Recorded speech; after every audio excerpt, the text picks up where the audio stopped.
ನನಗೆ ಒಂದೊಂದು ಸರಿ ಅನಿಸ್ತಾ ಇರುತ್ತೆ, ಕೆಲವು ಪ್ರೊಡ್ಯೂಸರ್ಗಳು 80 ಕೋಟಿ 100 ಕೋಟಿಯನ್ನು ಅದು ಯಾವ ನಂಬಿಕೆ ಇಟ್ಟುಕೊಂಡು ಯಾವ ಕಥೆಯನ್ನು ಕೇಳಿ ಕೆಲವೊಬ್ಬರ ಮೇಲೆ ಹಾಕ್ತಾರೋ ಅಂತ ಗೊತ್ತಿಲ್ಲ. ಎಷ್ಟೋ ಸರಿ ಅದೇ ನಿರ್ಮಾಪಕರು ಏನಾದರೂ 1 ಕೋಟಿ 2 ಕೋಟಿದು ಒಂದು 10-15 ಸಿನಿಮಾಗಳನ್ನ ಮಾಡಿದರೆ ಅದರಲ್ಲಿ ಒಂದು 4-5 ಸಿನಿಮಾ ಚೆನ್ನಾಗಿದೆ, ದುಡ್ಡು ಹಾಕಿದ ದುಡ್ಡು ವಾಪಸ್ ಬರ್ತಾ ಇದೆ, ಆದರೂ ಕೂಡ ಭವಿಷ್ಯ ಬೆಳೀತಾ ಹೋಗುತ್ತೆ. ಅದ್ರ ಕಡೆ ಯಾರೂ ಗಮನಿಸ್ತಾ ಇಲ್ವಾ ಅಂತ. ನೀವು ಇದು ಹೇಳಬೇಕು ಒಂದು ತಮಾಷೆಯಾಗಿ ನನ್ನ ಗೆಳೆಯ ಹೇಳ್ತಾ ಇರ್ತಾನೆ, 400 ಕೋಟಿ ಅಂತ ಹೇಳ್ತಾರೆ ಒಂದು ಸಿನಿಮಾಕ್ಕೆ ಅಂತ. ಆ ಸಿನಿಮಾ ಸುಮಾರು 120 ನಿಮಿಷ ಇರುತ್ತೆ. 120 ನಿಮಿಷ ಇಂಟು 12 4 ಅಂದರೆ 1 ನಿಮಿಷಕ್ಕೆ 3 ಕೋಟಿ ಖರ್ಚು ಮಾಡ್ತಾನೆ. 1 ನಿಮಿಷಕ್ಕೆ 3 ಕೋಟಿ ಖರ್ಚು ಮಾಡುವಂಥದ್ದು ಏನಿರುತ್ತೆ ಸಿನಿಮಾದಲ್ಲಿ ಅಂತ ಅವನಿಗೆ ಆಶ್ಚರ್ಯ, ಒಂದು ಎವರೇಜ್ ನೋಡಿದ್ರೆ. ಸೊ ಹೀಗಾಗಿ ಈ ಸಿನಿಮಾಕ್ಕೆ ಮಾಡುವಂಥ ಖರ್ಚು ಆ ಸಿನಿಮಾಗೆ ಬೇಕಾದ ಖರ್ಚು ಆಗಿರಲ್ಲ. ಅದೇನಾಗಿರುತ್ತೆ ಅಂದರೆ, ಒಂದು ರೀತಿಯಲ್ಲಿ ಇಲ್ಲಿಯ ಸ್ಟಾರ್ ನಟ ಅಲ್ಲಿಯ ಸ್ಟಾರ್ ನಟನ ಜೊತೆ ಹೋಲಿಕೆ ಮಾಡಿಕೊಂಡು ನನ್ನ ಪಾನ್ ಇಂಡಿಯಾ ಸಿನಿಮಾ ಆಗುತ್ತೆ, ಅದರಿಂದ ಇಷ್ಟು ಬಜೆಟ್ಟು ಮಾಡಿ, ಇಷ್ಟು ಖರ್ಚು ಮಾಡಿ, ಇಷ್ಟು ಅದ್ದೂರಿಯಾಗಿ ಮಾಡಿ, ಅಲ್ಲಿ ಇಷ್ಟು ದುಡ್ಡು ಬರುತ್ತೆ, ಈ ಥರ ಲೆಕ್ಕಾಚಾರಗಳನ್ನೇ ಹಾಕ್ಕೊಂಡು ಕೂತಿರ್ತಾರೆ. ಈ ಕತೆಗೆ ಎಷ್ಟು ಬೇಕು ಅಂತ ಕೇಳೋಕ್ಕೋಗಲ್ಲ. ಅದನ್ನು ಬಹಳ ಸೊಗಸಾಗಿ ಮಾಡುವ ಒಬ್ಬ ನಿರ್ದೇಶಕ ಇಲ್ಲಿದ್ದರೆ ಅದು ರಾಜ್ ಬಿ ಶೆಟ್ಟಿ. ಅವರೊಂದು ಪೈಸೆ ಜಾಸ್ತಿ ಖರ್ಚು ಮಾಡಲ್ಲ. ರಿಷಬ್ ಶೆಟ್ಟಿ ಅವರು ಕಾಂತಾರ 2ನಲ್ಲಿ ಸ್ವಲ್ಪ ಜಾಸ್ತಿ ಖರ್ಚು ಮಾಡಿದ್ರು ನಂಗೆ ಅನ್ನಿಸ್ತು.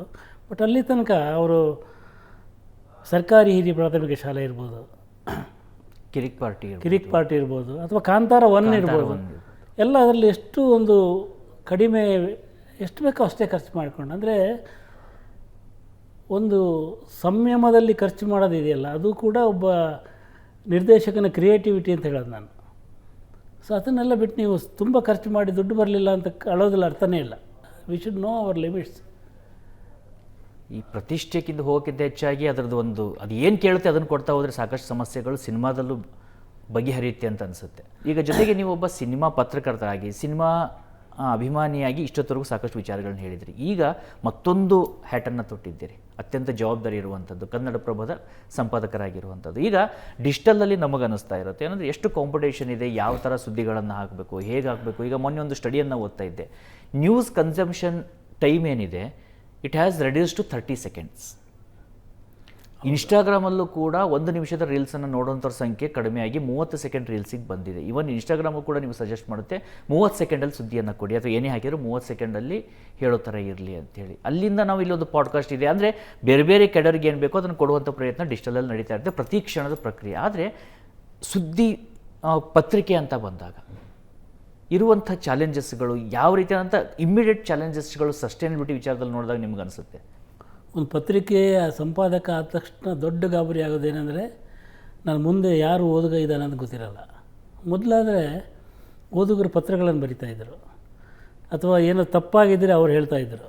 ಇವತ್ತು ಆ ಕಡೆಯಿಂದ ಸದ್ದಿರಲ್ಲ, ಆ ಕಡೆಯಿಂದ ಯಾರಿಗೆ ಸುದ್ದಿ ಬೇಕೋ ಅವ್ರು ಮಾತಾಡ್ತಾರೆ, ಓದುಗ ಮಾತಾಡಲ್ಲ. ಓದುಗ ಬಹಳ ಕಡಿಮೆ. ನಿನ್ನೆ ಒಂದು ಪತ್ರ ಬರೆದಿದ್ರು ಒಬ್ಬರು 86 ವರ್ಷದವರು, ನಿಮ್ಮ ಪತ್ರಿಕೆಯಲ್ಲಿ ನನಗೆ ಒಂದು ಅಂಕಣ ಬರೀಲಿಕ್ಕೆ ಅವಕಾಶ ಕೊಡಿ, ನನಗೆ 86 ವರ್ಷ, ನಾನು 60 ವರ್ಷಗಳಿಂದ ನಿಮ್ಮ ಪತ್ರಿಕೆನೇ ಓದ್ತಾ ಇದ್ದೀನಿ ಅಂತ. ಅಂದರೆ ಅವರಿಗೆ 26 ವರ್ಷ ಇದ್ದಾಗ ಶುರು ಮಾಡಿದ್ದಾರೆ ಅವರು, ಅಲ್ಲಿಂದ ಓದ್ಕೊಂಬಂದಿದ್ದಾರೆ. ಈ 60 ವರ್ಷಗಳ ನಿಯತ್ತು ಇದೆಯಲ್ಲ, ಅದು ಪತ್ರಿಕೆಯನ್ನು ಕಾಪಾಡ್ತಾ ಬಂದಿದೆ ಇವತ್ತಿಗೂ ಕೂಡ. ಇವತ್ತು ಬಹಳ ಮನೆಗಳಿಗೆ ನಾನು ಹೋದಾಗ ನೋಡ್ತೀನಿ, ಆ ಮನೆಯಲ್ಲಿ ಹಿರಿಯ ಇರೋ ತನಕ ಪತ್ರಿಕೆ ಬರುತ್ತೆ. ಮುಂದಿನ ತಲೆಮಾರು ಬಂದಾಗ ಬೇಡ ಅಂತ, ಅಂದರೆ ನಾವು ಮನೇಲೇ ಇರಲ್ಲ, ಅಥವಾ ಮನೆಯಲ್ಲಿ ಈ ಹಳ್ಳಿಗಳು ವೃದ್ಧಾಶ್ರಮ ಆಗ್ತಿದ್ದಾವೆ ಅಂತ ಹೇಳಿದಾವಲ್ಲ, ಅಲ್ಲಿ ಹಳ್ಳಿಗಳಲ್ಲಿ ಪತ್ರಿಕೆ ಹೋಗುತ್ತೆ. ಅವ್ರು ಸಿಟಿಗೆ ಬರ್ತಾರಲ್ಲ, ಸಿಟಿಗೆ ಬಂದಾಗ ಪತ್ರಿಕೆ ಬರಲ್ಲ. ಹೀಗೆ ನಮ್ಮ ಓದುಗ ಯಾರು ಅಂತ ಗೊತ್ತಿಲ್ಲದಿರೋದು ಬಹಳ ದೊಡ್ಡ ಶಾಕಿಂಗ್. ಅಂಥ ಹೊತ್ತಲ್ಲಿ ನಾವು ಪತ್ರಿಕೆಯನ್ನು ಮಾಡಬೇಕು. ಎರಡನೇದು, ಮೊನ್ನೆ ಉದಾಹರಣೆಗೆ ಅರ್ಜೆಂಟೈನಾ ಸೋತ ಕ್ಷಣ ಇದೆಯಲ್ಲ, ರಾತ್ರಿ 2:49, ಅದು ಬೆಳಿಗ್ಗೆ 6 ಗಂಟೆ ಹೊತ್ತಿಗೆ ನ್ಯೂಸ್ ಪೇಪರಲ್ಲಿ ಎಷ್ಟು ರಾತ್ರಿ ಕೂತು ಹಾಕಿದರೂ ಗೊತ್ತಾಗ್ಬಿಡುತ್ತೆ. ಅದು 2:49 ಎಲ್ಲ ಪೇಪರ್ ಪ್ರಿಂಟ್ ಆಗೋಗಿರುತ್ತೆ. ಕನ್ನಡಪ್ರಭದಲ್ಲಿ ಒಂದು ಸಣ್ಣ ಸುದ್ದಿ ಬಂತು, ಅದನ್ನು ಏನು ಆ ದಿನ ಹಾಕೋಕ್ಕಾಗಲ್ಲ, ನೆಕ್ಸ್ಟ್ ಡೇ ಹಾಕೋಣ ಅಂದರೆ ಆ ಸುದ್ದಿಗೆ 36 ಗಂಟೆ ಆಗೋಗಿರುತ್ತೆ. ಅದು ಆ ಸುದ್ದಿ ಬಗ್ಗೆ ಚರ್ಚೆ ಮಾಡಿ ಎಲ್ಲ ಮುಗಿದು ಹೋಗಿರುತ್ತೆ. ಈ ಇಮಿಡಿಯಸಿ ಒಂದು ಸುದ್ದಿಯ ಬಿಸಿ ಇದೆಯಲ್ಲ, ಅದರದ್ದು ದೊಡ್ಡ ಸಮಸ್ಯೆ ಇದೆ. ಬಟ್ ಸ್ಟಿಲ್ ನನಗೆ ನಂಬಿಕೆ ಏನಂದರೆ, ಪತ್ರಿಕೆಯನ್ನು ಯಾಕೆ ಓದ್ತಾರೆ ಅಂದರೆ ಅಲ್ಲಿ ಸತ್ಯ ಬರುತ್ತೆ ಅಂತ ಓದ್ತಾರೆ ಅಂತ.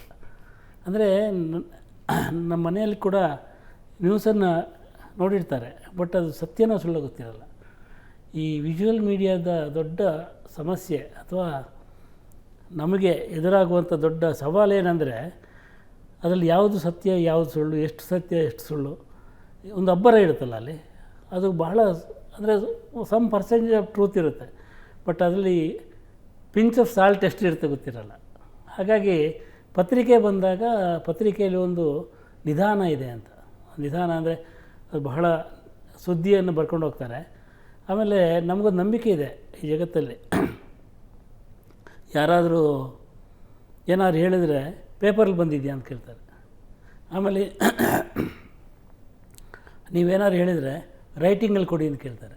ಅಂದರೆ what ever that is return is truth ಅಂತ ಆ ನಂಬಿಕೆಯನ್ನು ಉಳ್ಕೊಂಡ್ಬಿಟ್ಟಿದೆ. ಹಾಗಾಗಿ ಪತ್ರಿಕೆಯ ಒಂದು ಏಕೈಕ ಭರವಸೆ ಅಂದರೆ ಅದು ಪ್ರಿಂಟ್ ಆಗಿರುತ್ತೆ, ಅಚ್ಚಾಗಿರುತ್ತೆ. ಅಚ್ಚಾಗಿರೋದನ್ನು ನಂಬುವವರು ಒಂದಷ್ಟು ಜನ ಇದ್ದಾರೆ. ಬಹುಶಃ ಆ ನಂಬಿಕೆ ಮರುಕಳಿಸ್ಬೋದು ಅಂತ ನನಗೆ ಅನಿಸುತ್ತೆ ಸ್ವಲ್ಪ ವರ್ಷಗಳಲ್ಲಿ. ಇದೆಲ್ಲ ಒಂಥರ ಸಾಕು ಅಂತ ಅನಿಸಿ ಮತ್ತೆ ಪತ್ರಿಕೆಗೆ ಮರಳುವಂಥ ಒಂದು ಕಾಲ ಬರ್ಬೋದು. ಬಟ್ ಫಾರ್ಮ್ಯಾಟ್ ಬದಲಾಗ್ಬೋದು. ರವಿ ಹೆಗ್ಡೆ ಅವರು ಹೇಳ್ತಾ ಇರ್ತಾರೆ, ಪತ್ರಿಕೆ ಇರುತ್ತೆ, ಅದನ್ನು ಓದುವ ಫಾರ್ಮ್ಯಾಟ್ ಪೇಪರ್ ಆಗಿರಲ್ಲ ಅಷ್ಟೇ ಅಂತ. It could be A digital platform, tab, ಇನ್ನೇನೋ ಆಗಿರುತ್ತೆ. ಬಟ್ ನನ್ನ ಪ್ರಕಾರ ಆ ಪತ್ರಿಕೆಯ ಸತ್ಯಸಂಧತೆಯನ್ನು ಬದಲಾಯಿಸುವಂಥ ಶಕ್ತಿ ಯಾವ ಮಾಧ್ಯಮಕ್ಕೂ ಇಲ್ಲ.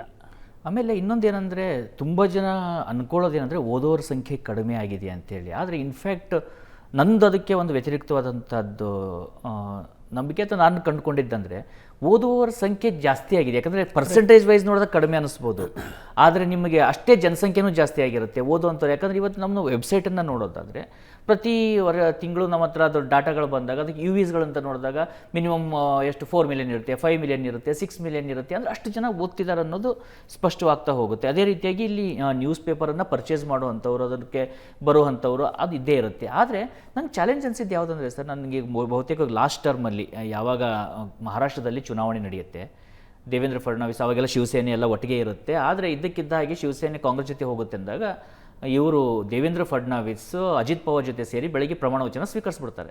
ಅದೆಲ್ಲ ಪೇಪರಲ್ಲಿ ಬರುತ್ತೆ. ಮಹಾರಾಷ್ಟ್ರದ ನೂತನ ಮುಖ್ಯಮಂತ್ರಿ ಯಾವುದು ದೇವೇಂದ್ರ ಫಡ್ನವೀಸ್, ಉಪಮುಖ್ಯಮಂತ್ರಿ ಅಜಿತ್ ಪವಾರ್ ಅಂತ. ಆದರೆ ಪೇಪರ್ ಪ್ರಿಂಟಾಗಿ ಬೆಳಗ್ಗೆ ಬರೋ ಜೊತೆಗೆ ಸಿನಾರಿಯೋ ಚೇಂಜ್ ಆಗಿರುತ್ತೆ, ಉಲ್ಟಾ ಆಗಿ ಹೋಗಿರುತ್ತೆ.